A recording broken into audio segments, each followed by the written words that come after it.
The night sky over Millbrook town was usually dark and quiet, but on this summer evening, something strange was happening. Bright colors started to dance across the stars. At first, only a few people noticed. Old Mr. Johnson was walking his dog when he saw the lights. He thought his eyes were playing tricks. "Must be time for new glasses," he mumbled, shaking his head. Nearby, teenagers at a backyard party pointed up at the sky. "Wow, cool light show," one boy shouted. His friend laughed. "Yeah, who brought the disco ball?" But as the night went on, more and more people began to look up. The lights were getting brighter. They moved in weird patterns, unlike anything anyone had seen before. In her bedroom, 12-year-old Mia Garcia couldn't sleep. The bright colors shining through her window kept her awake. Curious, she got out of bed and peeked outside. Mia's eyes went wide. The whole sky was lit up like a rainbow. But these weren't normal colors. They shifted and swirled in impossible ways. It was as if the night sky had turned into a giant lava lamp. "Mom, Dad, come look," Mia yelled, running to wake her parents. Soon, the Garcia family was in their backyard, staring up in wonder. They weren't alone. All over town, people were coming out of their houses. Everyone wanted to see the amazing sky show. Some people thought it was the Northern Lights, but Millbrook was too far south for that. Others said it must be a new kind of fireworks. A few worried it might be aliens. As people watched, the colors began to move in strange patterns. They would bunch up, then spread out. Sometimes they made shapes like circles or squares. Mia, always curious, ran inside to get her telescope. It was a birthday gift from her uncle, a famous scientist. She had learned how to use it to look at the moon and stars. Back outside, Mia set up her telescope. She pointed it at the brightest part of the light show. What she saw made her gasp. Through the telescope, the lights weren't just random colors. They looked like tiny moving dots. Hundreds, maybe thousands of them, all moving together in perfect order. "Dad, look at this," Mia called out. Her father peered through the telescope. His mouth fell open in surprise. "What do you think it is?" Mia asked. Her father shook his head. "I don't know, sweetie, but it's definitely not fireworks or the Northern Lights." As the night went on, more exciting things happened. The lights started to make shapes that looked like letters, but they were in a language no one had ever seen before. People tried to take pictures with their phones, but for some strange reason, the lights didn't show up in photos. It was as if they were only visible to the naked eye. By midnight, the whole town was outside watching. Kids who were usually in bed were wide awake, pointing and laughing at the sky. Adults stood in groups, talking in excited voices about what it could mean. News trucks from the big city arrived. Reporters interviewed people on the street, asking what they thought about the weird lights. But no one had any real answers. Scientists on TV said they were studying the phenomenon, but even they seemed confused. As the sun began to rise, the light show slowly faded away. The sky returned to its normal colors. But Millbrook would never be the same. People went to work and school, talking about nothing but the strange night. Everyone had a theory. Everyone had a story to tell. But only Mia knew what she had seen through her telescope. She knew it wasn't just lights or colors. There was something out there, moving with purpose. That day at school, Mia couldn't focus on her lessons. Her mind kept going back to those tiny moving dots in the sky. What were they? Where did they come from? And most importantly, would they come back? Little did Mia know her questions would soon be answered. And when they were, her life, and the lives of everyone on Earth, would change forever. As the town settled down to sleep that night, everyone wondered, would the lights appear again? And if they did, what would happen next? The stage was set for an adventure bigger than anyone in Millbrook could have imagined.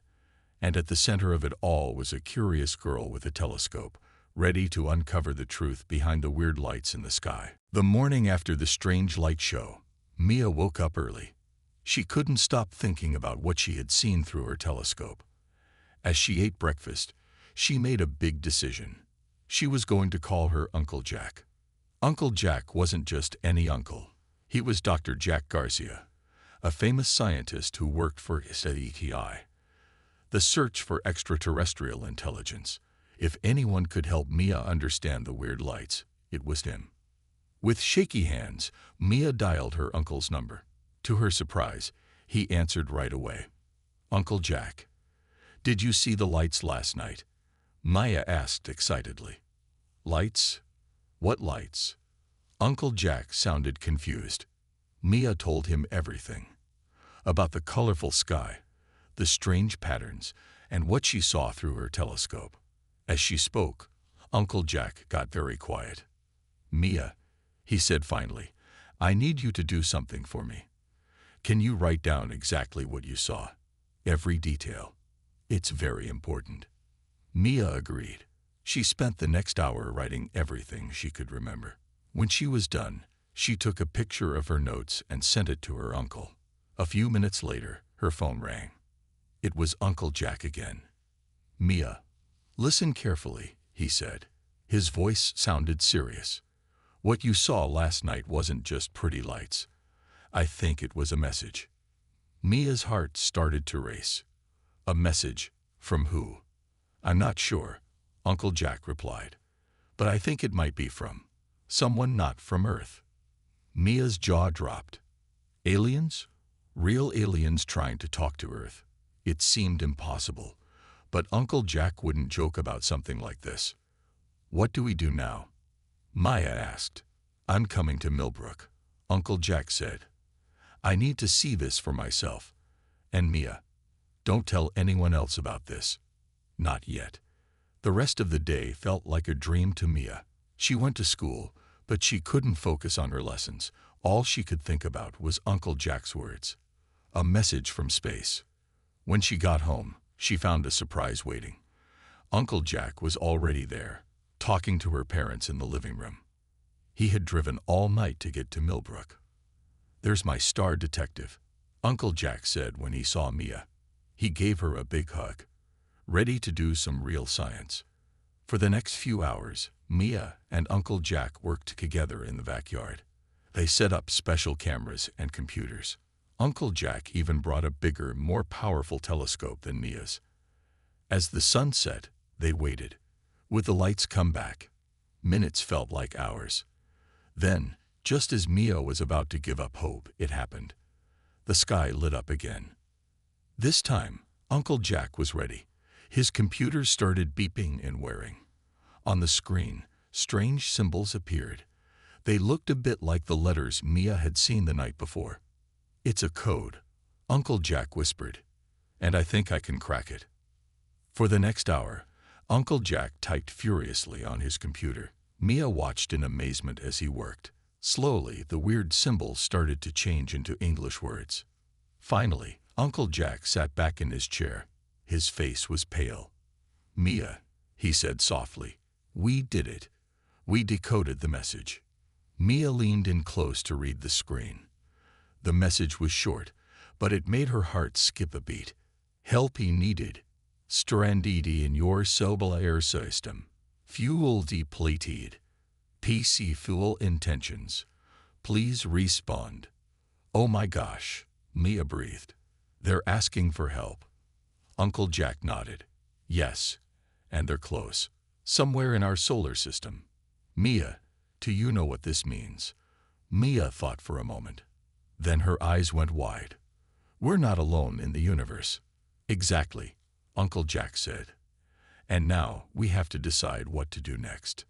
Just then, Mia's parents came outside. They had been watching from the window, confused by all the equipment. "Jack, what's going on?" Mia's dad asked. "What is all this?" Uncle Jack took a deep breath. "Sit down, everyone. I have something important to tell you. The world as we know it is about to change." As Uncle Jack began to explain, Mia looked up at the sky. The colorful lights were still there, dancing among the stars. But now she knew the truth. Those weren't just pretty lights. They were a call for help from a distant civilization. Mia felt a mix of excitement and fear. What would happen next? How would the world react to this news? And most importantly, how could they help these stranded aliens? As her uncle talked to her parents, Mia made a silent promise to the sky. "Don't worry," she whispered. "We hear you. And somehow, we'll find a way to help." The adventure was just beginning, and Mia knew that nothing would ever be the same again. News of the alien message spread like wildfire. Within days, the whole world knew. TV shows, newspapers, and the internet talked about nothing else. Everyone had an opinion about what to do next. Some people were scared. Others were excited. But everyone agreed on one thing: Earth needed to respond. World leaders called an emergency meeting. They gathered at a secret location, an underground base deep in the mountains. Representatives from every country arrived in black cars with tinted windows. Meanwhile, Mia and Uncle Jack were flown to the base in a special helicopter. Mia couldn't believe it. Just a week ago, she was a normal kid. Now she was part of the biggest event in human history. At the base, Mia saw amazing things: rooms full of blinking computers, scientists rushing around with stacks of papers. She even spotted a few famous faces she recognized from TV. In the main meeting room, world leaders argued about what to do. Should they send a message back to the aliens? Should they try to bring them to Earth? What if it was all a trick? As the adults talked, Mia had an idea. She tugged on Uncle Jack's sleeve and whispered in his ear. Uncle Jack's eyes lit up. "Excuse me," he said, standing up. The room went quiet. "My niece Mia has a suggestion." All eyes turned to Mia. She felt nervous but took a deep breath and spoke. "The aliens said they need help," Mia said. "So why don't we help them? We could send a rescue mission." The room burst into chatter. Some people laughed. Others looked thoughtful. But one person stood up, smiling. It was Dr. Chen, the famous astronaut. "The girl is right," Dr. Chen said. "We have the technology. We have the skills. Why not use them to make first contact and offer our help?" Slowly, people started to agree. But a new question came up. Who would go on this mission? "We need the best of the best," someone said. "Top scientists, engineers, and astronauts from around the world." And so began the greatest talent search in history. Every country sent their brightest minds to the secret base. For weeks, experts were tested on everything from space knowledge to problem-solving skills. Mia watched it all with wide eyes. She saw pilots racing in flight simulators, engineers building amazing machines in minutes, even language experts trying to decode more alien messages. Finally, after many tests and meetings, the team was chosen. 5 people would go on the mission. 1. Captain Lai Wei, a fearless pilot from China. 2. Dr. Amelia Ortiz, a brilliant engineer from Brazil. 3. Professor Yuki Tanaka, a language expert from Japan. 4. Major Sam Williams, a tough soldier from the United States. 5. And a surprise 5th member, Mia Garcia. Yes, Mia was picked to join the team.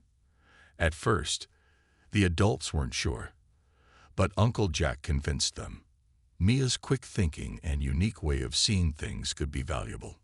Plus, Uncle Jack added with a wink, the aliens might feel less scared if they see we trust a child. Mia could hardly believe it. She was going to space. Her parents were worried but proud. They knew their daughter might help save an alien civilization. With the team chosen, training began. Mia and the others spent long days learning about space travel. They practiced living in zero gravity. They studied alien languages. They even ate space food, which Mia thought tasted like cardboard. But as exciting as it was also hard work. Sometimes Mia felt scared. What if something went wrong? What if the aliens weren't friendly after all?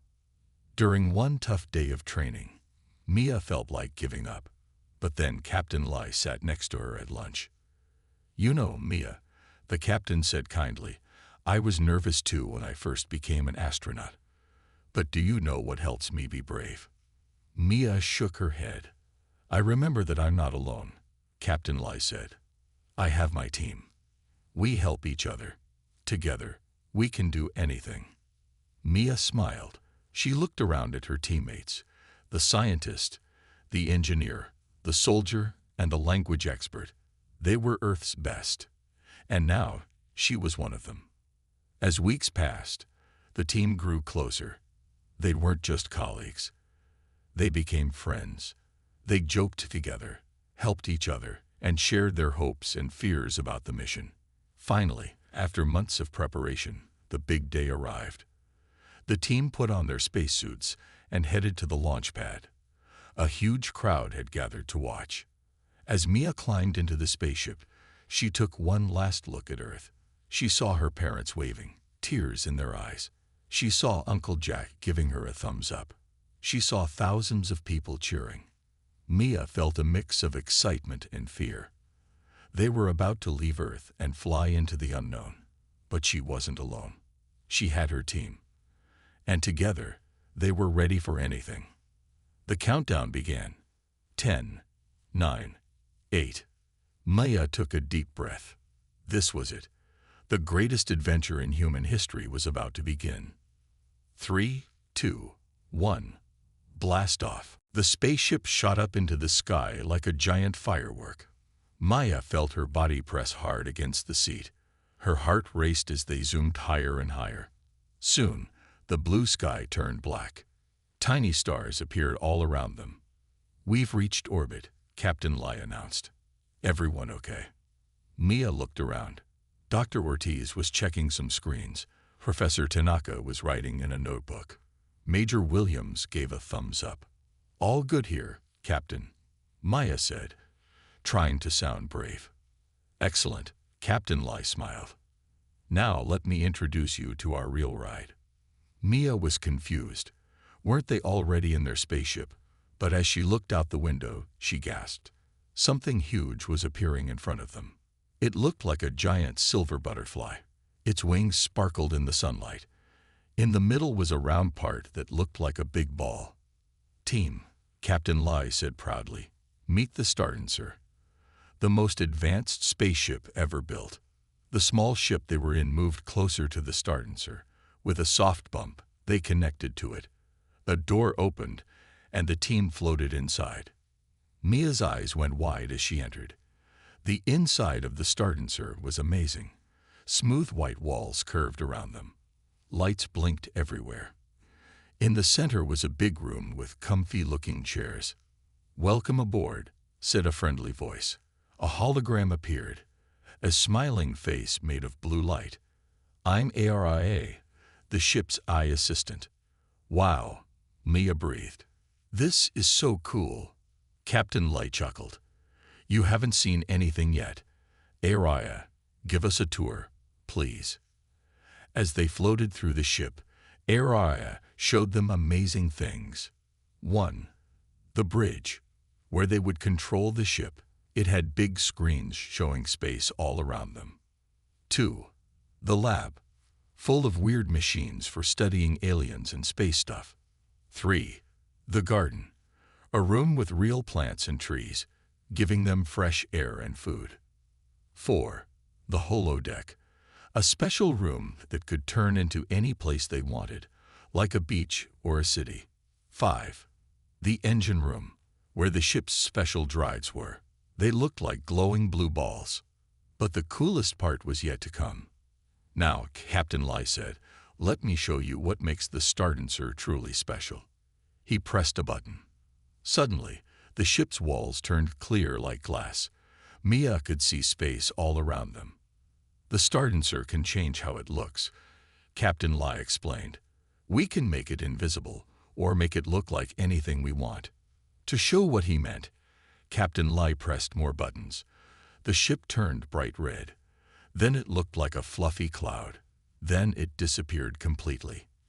"This will help us hide from any dangers in space," Major Williams said. Next, Dr. Ortiz showed them the ship's cool gadgets. There were space suits that could change size. Tiny flying cameras shaped like butterflies. Even a machine that could make any food they wanted. Professor Tanaka demonstrated the language computer. It could translate any alien language they might hear. "Your turn, Mia," Captain Lai said. "Why don't you test out the zero-gravity playground?" Mia grinned. She pushed off the wall and floated into a big open space. There were bouncy walls, floating balls, and even a zero-gravity water bubble to swim in. As Mia played, she heard the adults talking. They were discussing their mission. The Stardancer would take them to the edge of the solar system. That's where they thought the alien ship was. "It'll take us about a week to get there," Dr. Ortiz said. "That'll give us time to practice and prepare." For the next few days, the team trained hard. They learned how to use all the ship's cool features. Maya's job was to help with the computers and be ready to talk to the aliens if needed. At night, or what felt like night in space, Maya would float to the observation deck. She'd look out at the stars, thinking about home. Earth was getting smaller and smaller behind them. One night, Captain Lee found her there.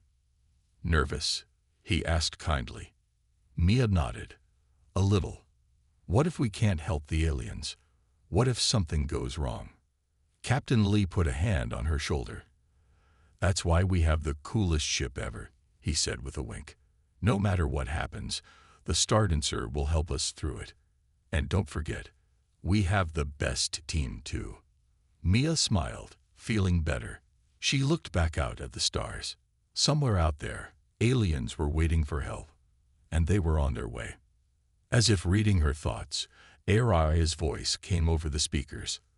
"Approaching outer solar system. Alien signal getting stronger." The team rushed to their stations. This was it, the moment they'd been waiting for.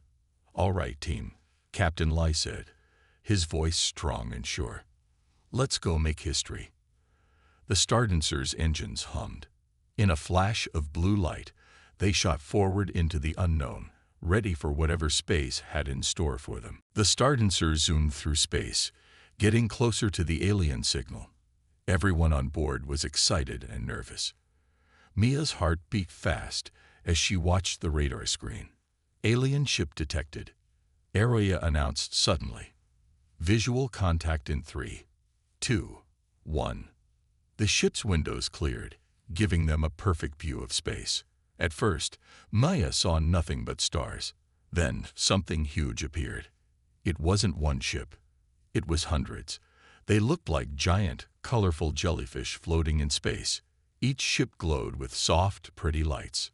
"Wow," Mia whispered. The others were speechless too. Captain Lai was the first to speak. "Okay, team. This is it. Professor Tanaka, send our greeting message." Professor Tanaka nodded and pressed some buttons. A friendly message in different languages flashed on the screen. They waited for a response. Minutes passed. Nothing happened. The alien ships just floated there, silent. "Maybe they didn't understand us," Dr. Ortiz suggested. Suddenly, one of the alien ships started moving towards them. It got bigger and bigger in the window. "They're coming closer," Major Williams said, sounding worried. "Should we back up?" "No," Captain Lai decided. "Let's show them we're friendly."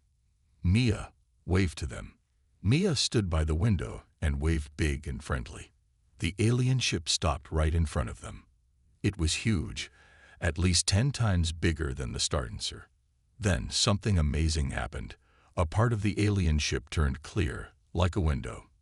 Inside, Maya saw creatures that looked a bit like octopuses, but with long, thin tentacles and big, curious eyes. "They're waving back," Mia shouted excitedly. The aliens were copying her, their tentacles moving in a waving motion. Everyone cheered. It seemed like first contact was going well. Professor Tanaka started sending more messages, trying to communicate. But then, everything went wrong. Araya's voice came suddenly, sounding alarmed. "Warning, space debris approaching at high speed." Before anyone could react, something hit the Stardancer hard. The ship shook violently. Alarms started blaring. What was that? Mia cried, holding onto a chair to keep from floating away. A small asteroid, Dr. Ortiz explained, checking the computers. It damaged our outer hull. The hit had sent the stardancer spinning. As they spun, one of their metal arms bumped into the alien ship. Immediately, the alien ship's lights turned red. It backed away quickly. "Oh no," Major Williams groaned. "They might think we attacked them on purpose." The situation got worse. More alien ships started moving towards them. Their lights were all red now, looking angry. "We need to show them it was an accident," Captain Lai said urgently. "Any ideas?" The team tried everything. They sent more messages. They flashed their lights in patterns. They even tried playing music, but nothing worked. The aliens kept coming closer, looking more threatening. "We could use our invisibility shield," Major Williams suggested. "Hide until we can explain." "No," Maya said suddenly. "I have an idea. It's a bit silly, but it might work." Everyone turned to look at her. Maya took a deep breath and explained her plan. Minutes later, the team was putting on a show. Using the stardancer's shape-changing ability, they'd made the ship look like a giant smiley face. Then they started acting out what happened. First, they made the ship look normal. Then they showed the asteroid hitting them, making a big owl face. They showed themselves bumping the alien ship by accident, then made a sorry face. As they acted it out, Mia and Dr. Ortiz floated by the window, making big, silly mime movements to go with the story. At first, nothing happened. The alien ships kept coming. But then, one ship's lights flickered. It changed from red to a softer color. More ships followed. Soon, all the alien ships had changed their lights back to the pretty colors from before. "I think it's working," Professor Tanaka said excitedly. "They understand it was an accident." The lead alien ship came close again. This time, it made its own shapes. It showed a picture of the stardancer, then a big check mark. "They're accepting our apology." Captain Lai laughed in relief. The tension broke. Everyone on the stardancer started cheering and hugging each other. Mia felt so happy she could burst. But their celebration was cut short by Araya's voice. "Captain, the hull damage is worse than we thought. We're losing air and power." The team's smiles faded. They had made friends with the aliens, but now they were in big trouble. Captain Lai looked at the alien ships, then back at his team. "Well," he said with a determined smile, "I guess it's time to see if our new friends are willing to help us too." As the stardancer's lights started to flicker, Maya looked out at the alien fleet. Their mission had just got a lot more complicated. But at least now, they weren't alone out here in space. The real adventure, it seemed, was just beginning. The stardancer was in trouble. Its lights were flickering, and strange noises came from the engines. Captain Lei quickly sent a message to the aliens, asking for help. For a few tense moments, nothing happened. Then, 3 alien ships moved closer. They surrounded the stardancer, their tentacle-like arms reaching out. "What are they doing?" Major Williams asked nervously. Before anyone could answer, the stardancer jerked. Mia felt like they were moving, but the stars outside didn't change. "They're towing us," Dr. Ortiz exclaimed, checking the sensors. "They're taking us to their main ship." The team watched in awe as they approached the biggest alien ship. It was huge, like a floating city in space. As they got closer, a large opening appeared in its side. "It's some kind of dock," Captain Lai said. "Hang on, everyone. This might be a bumpy landing." With a soft thud, the stardancer settled inside the alien ship. For a moment, everything was quiet. Then they heard a noise at the airlock. "They're coming aboard," Professor Tanaka said, excited but nervous. The airlock opened, and 2 aliens floated in. Up close, they looked even stranger. Their bodies were like clear jelly with colorful swirls inside. They had big, curious eyes and waved their tentacles gently. Maya stepped forward, remembering her job as the team's friendliness ambassador. She smiled and waved. "Hi, I'm Mia. Thanks for helping us." The aliens made soft chirping noises. One reached out a tentacle and gently touched Mia's hand. It felt cool and tingly. Professor Tanaka worked quickly with the translation computer. Soon, they could understand the aliens' chirps. "Welcome, Earth friends," the computer translated. "We are the Zlorians. We're sorry about the misunderstanding earlier. Are you hurt?" Captain Lai explained about their damaged ship. The Zlorians chirped worriedly, then gestured for the team to follow them. As they floated through the alien ship, Mia's eyes were wide with wonder. Everything was so different. The walls looked like they were made of living coral. Strange, glowing plants floated in the air. Other Zlorians moved about, all stopping to stare curiously at the humans. They arrived at a large room filled with weird machines. A group of Zlorians were waiting for them. One floated forward, its colors swirling faster. "I am Chief Engineer Blorp," the translator said. "We will help fix your ship. But first, let's fix you. You look deflated." Mia giggled. She realized the aliens thought humans looked weird too. The Zlorians brought out some devices that looked like glowing sea cucumbers. They waved them over the humans, chirping happily. "They're healing us," Dr. Ortiz said, amazed. "I feel great." While some Zlorians worked on the startancer, others showed the team around. Mia was fascinated by everything. She saw rooms where baby Zlorians grew in bubbles, gardens of space plants, and even a room that looked like an underwater playground. In one room, they found a big pool of shimmering liquid. The Zlorians gestured excitedly. "It's food," Professor Tanaka translated, looking at her computer. "They'd want us to try it." Mia bravely took a small sip. Her eyes widened in surprise. "It tastes like everything. Chocolate, pizza, and fruit all at once." Everyone laughed and enjoyed the strange space food. As they ate, the humans and Zlorians started to relax around each other. They tried to teach each other games and songs. Mia taught some Zlorian kids to play rock, paper, scissors. It was funny to watch them try with their many tentacles. In return, they taught her a Zlorian game that was like musical chairs, but in zero gravity with color-changing bubbles. Meanwhile, the adults exchanged information.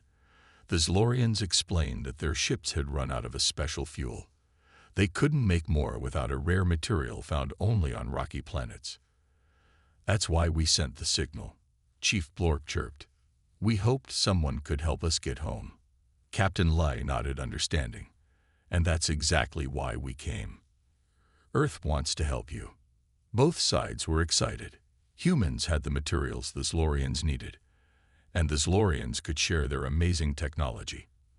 It was the beginning of a great friendship between the two species. Hours passed like minutes. Soon, a group of Zlorian engineers approached, chirping happily. "Your ship is fixed," the translator said. "We made it better. Come see." The team floated back to the startancer. It looked shinier than ever. Inside, they found new Zlorian technology added to their systems. "We added our healing tech to your med bay," Chief Blorp explained. "And we improved your engines. You can now travel much faster." The humans were amazed and grateful. As a thank you, Captain Lai invited some Zlorians to come back to Earth with them. "We'll help you get the fuel you need," he promised, "and we can learn more from each other." The Zlorians agreed happily. As the team prepared to leave, Maya felt a tug on her sleeve. It was one of the Zlorian kids she had played with. "Will you come back and play again?" the translator chirped. Mia smiled and nodded. "Definitely. We're friends now." As the startancer took off, with 3 Zlorian ships following, Maya looked back at the huge alien mothership. What had started as a rescue mission had turned into something much bigger. They hadn't just saved the aliens. They had made new friends and opened up a whole new universe of possibilities for Earth. Mia couldn't wait to see what would happen next. The journey home was going to be very exciting. The journey back to Earth was filled with excitement. The Stardancer, now improved with Zlorian technology, zipped through space faster than ever. Behind them, 3 Zlorian ships followed, their colorful lights twinkling like moving stars. Inside the Stardancer, humans and Zlorians chatted, played games, and shared stories. Mia spent hours with her new alien friends, learning about their world and teaching them about Earth. "Will your people like us?" a young Zlorian named Zinky chirped nervously. Mia smiled. "They'll love you. Just wait and see." As they got closer to Earth, Captain Lai sent messages ahead. He told Earth's leaders about their success and the friendly aliens coming to visit. The news spread quickly around the world. Finally, after what felt like both a very long and very short trip, they saw it, the beautiful blue marble of Earth growing larger in their windows. "Prepare for landing," Captain Lai announced, "and get ready for a big welcome." The Stardancer and the Zlorian ships entered Earth's atmosphere. As they broke through the clouds, Mia gasped. Below them, she could see huge crowds gathered. There were people as far as the eye could see. They landed smoothly in a big open field. As the ship's doors opened, a roar of cheers erupted from the crowd. Maya's heart raced with excitement. The team stepped out first, waving to the cheering people. Then, slowly and carefully, the Zlorians floated out. For a moment, everything went quiet. Humans had never seen real aliens before. Mia held her breath. Then, someone started clapping. More people joined in. Soon, the whole crowd was cheering and clapping for their new alien friends. World leaders stepped forward to greet the Zlorians. They shook tentacles, carefully, and made speeches about friendship between worlds. News cameras flashed and reporters talked excitedly into microphones. But the best part was yet to come. As night fell, the biggest party Earth had ever seen began. In every city around the world, people celebrated. Fireworks lit up the sky in every color imaginable. Music played in the streets, and people danced with joy. At the main landing site, a special party was set up for the Stardancer team and their Zlorian guests. There were foods from all over the world for the humans to enjoy. For the Zlorians, scientists had prepared special pools of nutrient liquid, flavored to taste like Earth delicacies. Mia laughed as she watched Zinky try ice cream for the first time. The little Zlorian's eyes went wide, and all its tentacles wiggled with delight. On a big stage, bands played music from different countries. The Zlorians were fascinated by Earth instruments. Some brave aliens even tried to dance, their jelly-like bodies wobbling to the beat. In return, the Zlorians put on a light show. They made their bodies glow and change colors in beautiful patterns. It was like watching the Northern Lights dance, but even more magical. As the party went on, Maya found a quiet spot to sit with her family. Her parents hugged her tight, telling her how proud they were. Uncle Jack ruffled her hair, grinning from ear to ear. "You did it, kiddo," he said. "You helped make history." Mia smiled, but she felt a little sad too. "I'm going to miss space," she said, "and my new friends." Just then, Captain Lai walked up, followed by some important-looking people in suits. "Mia," he said with a big smile, "I have some news for you. The world's governments have decided to start a new program.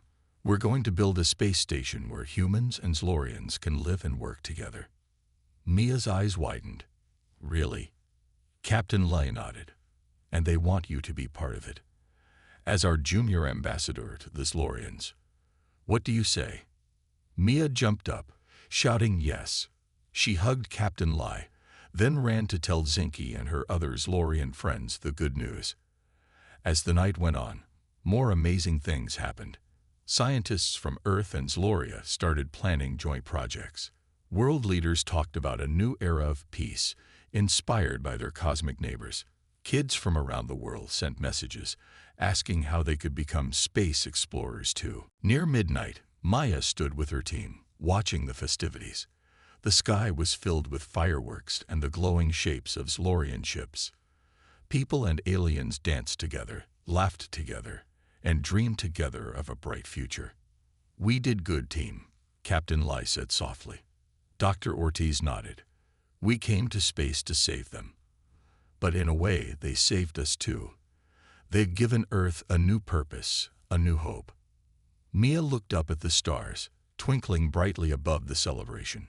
She thought about all the adventures she'd had, and all the ones yet to come. Earth wasn't alone in the universe anymore. And for Mia and her friends, both human and alien, this was just the beginning of a grand cosmic journey. As another round of fireworks exploded overhead, Mia grinned. The big space party might end tonight, but the biggest adventure of all, learning to be friends with a whole new world, was just getting started.